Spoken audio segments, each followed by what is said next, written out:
Hello and welcome to our second newsletter for Term 1. While it's been a very busy term, it's also been a term we've had much to celebrate about, but we've also had our challenges in recent times. Let me begin with the positives.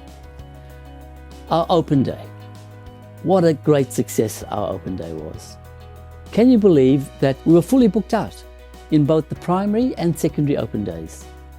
In the primary, we had more than 300 people attend, while in the secondary, we had over 400 people attend the open days. And what we were hoping to project in our open days was how Santa Sophia is different and why we're different to other mainstream Catholic schools. Now, obviously, that created a lot of interest in our school, and the open days have manifested in loads and loads of enrolment applications. Currently, we are full in Year 7 and kindergarten. Can you believe it? We've got a waiting list in kindergarten for next year. And in Year 7, we've got a waiting list of over 40 students in Year 7 for next year. And that augurs well for the future of our college. Now, at the moment, we are currently, let me get this right, we have over 1,100 students enrolled for next year. That's in March 2021. So who knows what can happen in the remaining months of the year. We could be fully booked. We could reach our capacity of 2,000 before the year's out. So, and it's all a great credit to you, parents, because I know parents talk, and word of mouth is still the most obvious way of getting interest in the school. So thank you. Our school building remains on track, and I'm very happy to report that my business manager came into my office this morning and said we've been given a template to fill out for the OC, the Occupational Certificate. When you get to that point, you know that you are nearing the completion of the project. So obviously the building is going well. We keep putting images up on Facebook, and I guess also that the building has created a lot of interest in the school itself, and that manifests itself in enrollment applications. But I keep saying to anyone who cares to listen to me that it's not the buildings that define us as a college. It's what we do inside the buildings in the areas of learning, formation, well-being, and diversity. So I always say to anyone that the buildings, yes, a good learning environment, it will sustain learning, good learning, but we already are a good school because of our current curriculum and what we do in well-being and formation.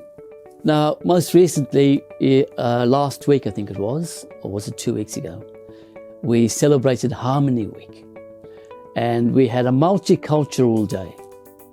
Now, parents, can I tell you what a great event that was? We had a little bit of a liturgy, a short liturgy during the day, and I'm just picturing all these students dressed in their traditional clothing of their different cultural backgrounds, coming up and reciting the prayers of the faithful in their native tongue. It was a magnificent moment, and one that will live with me for a long, long time. So Harmony Day was very, very successful. At the start of the ceremony, we had 2 of our Indigenous teachers playing the didgeridoo, and one of our Indigenous students reading the Acknowledgement of Country. It was just a surreal moment in the life of our college. Now, last week we hosted a visit from the Sisters of the Immaculata. And as you know, the sisters are based in Tasmania, and they flew out here to be with us. In the primary school, they taught the students how to pray in adoration, while in the secondary school, it was more sharing of their testimonies to influence the kids as to how they found God. in their lives. Now for the challenges. As you all know, we've had floods recently, and many of our family members, many families in our community have been affected by the floods. And I ask that you pray for these families. We've also had one of our students involved in an awful incident at the Rouse metro station. And I ask for prayers for that family as well. Unfortunately, I can't comment any further about the incident at the metro station because the matter is going before court. Now, I know that particular incident at the Rouse metro station has caused a lot of parents to question the safety and well-being of their students at our college. Can I assure you that safety and well-being of our students is my number one priority. And I can commit to ensuring you and committing to making you feel that the students, when they arrive at our gates, we will keep them safe. Okay, that's a promise I'm making to you. The incident at the Rouse metro station, I had no control over that. It was outside of the school's control. But as I said, I can't comment any further because that matter is currently before the courts. Now, as we approach the end of Lent, which I said in my last newsletter, is a time of preparation for Easter. We turn our thoughts to Easter, and which for Catholic families is a pivotal part of our liturgical calendar. For us as a Catholic learning community, Easter represents a time of both sorrow and hope. The sorrow is because Jesus was crucified on the cross, but the hope is that a few days later he rose from the dead. So it's a period of mixed emotions.